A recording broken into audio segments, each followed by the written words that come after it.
Imagine living in a world, if you will, where you have some sort of intense mental illness. I'm not talking about depression or anxiety disorders, though I do recognize and understand that those patients sometimes feel like their mental disorders are quite intense and serious. I'm talking about schizophrenia. Schizophrenia is a disease that is characterized by a complete and total loss of the environment and functioning in everyday life. Schizophrenia is thought to be caused by genetics or brain chemistry, but scientists aren't perfectly certain on what actually causes it. A person with schizophrenia often feels like they have lost complete touch with all reality. They generally hear and sometimes see things that no one else around them can see or hear. This is called paranoia hallucinations of the audio and visual sort. This leads to severe paranoia and a life full of fear. Picture living a life where one moment you know who you are and what your personality is, and the next moment you don't. You're a different person with a completely different personality. This is called multiple personality disorder. Generally, a person living with multiple personality disorder begins with 2 or 3 personalities, but this has been known to go as high as 100. Researchers are still completely unclear about what causes this disease, but think that living environment plays a large role in shaping who we become and if we gain this disease or not.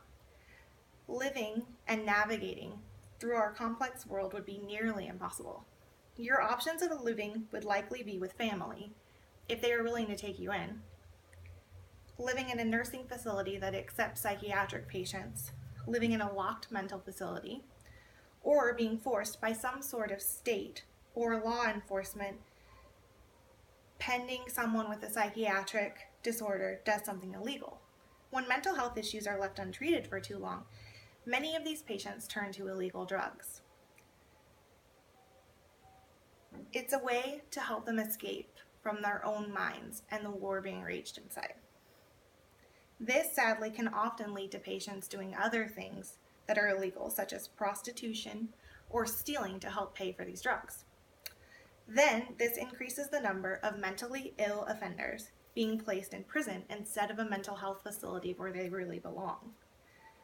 We seem to be seriously lacking in options as far as housing for psychiatric patients, especially those who are veterans.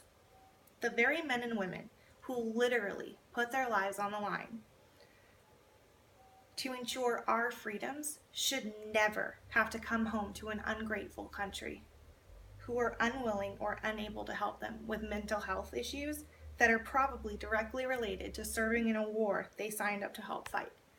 This is an utter slap in the face and an insult to the men and women who deserve our respect and care the most. According to the National Alliance on Mental Illness, from 2009 to 2011, massive cuts to non-Medicaid state mental health spending totaled more than $1.8 billion. NAMI.org. California was the state in 2011 who cut the most aid to mental health funding, totaling $587.4 million. Medicaid also began decreasing their funding of mental health treatments in 2011. With mental health being cut so severely, it has made allowing mental health patients to get the help that they so desperately need nearly impossible. Communities do not realize that these drastic cuts to mental health place people who live alongside of them in potential danger.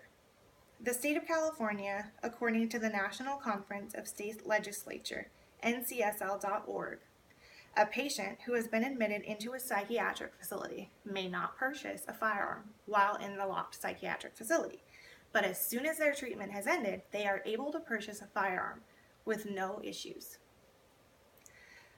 Going into people with mental illness, being able to easily purchase firearms relatively easily from the state of California is an entirely different topic and paper entirely, and I don't want to be too long-winded on that one topic. However, as a nurse who spent the first 2 years of my new career working in a locked acute psychiatric facility, I can attest to the fact that the loss of funding has severely limited the amount of help that we are able to offer as a state to the patients who so sadly need it.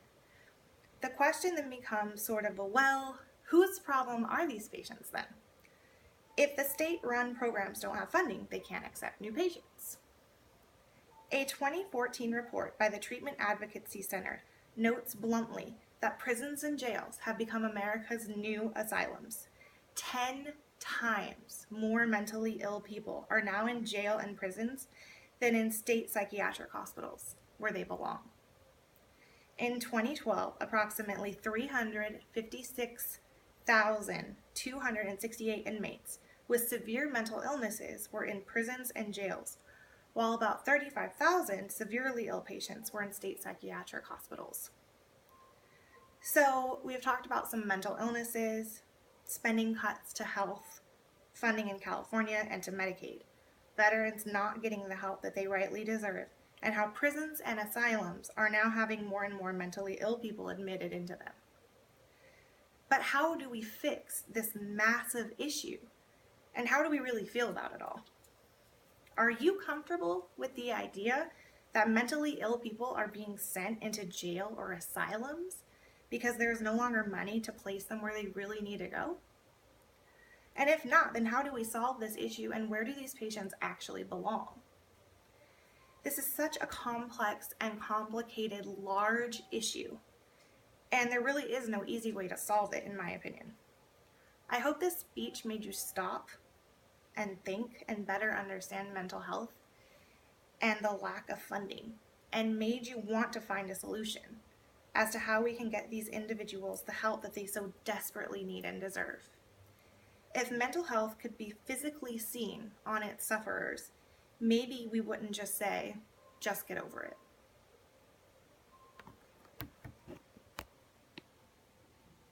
My husband Josh recorded this. Thank you.